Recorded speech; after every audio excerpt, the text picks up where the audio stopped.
దుర్మార్గులకి ధైర్యం ఎక్కడి నుంచి వస్తుంది? ఎక్కడి నుంచి అంత శక్తి వస్తుంది?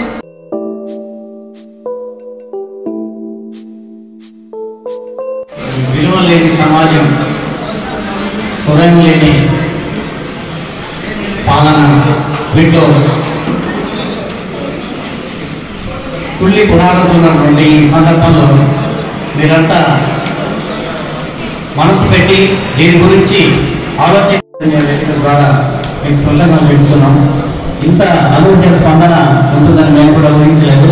కాబట్టి భవిష్యత్ కార్యాచరణ కూడా ఇలాగే ఉండాలని కోరుకుంటున్నాము.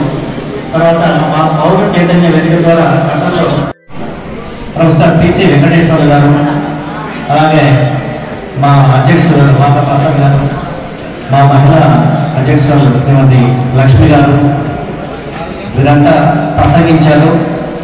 ఈ ప్రసంగంతో ఆగిపోదు. సమాజం అనగానే సమాజంలో ఉన్నటువంటి ప్రతి ప్రాబ్లంని మనం ఎదుర్కొనేటటువంటి పౌరులుగా మనం చైతన్యవంతంగా తయారవ్వాలి.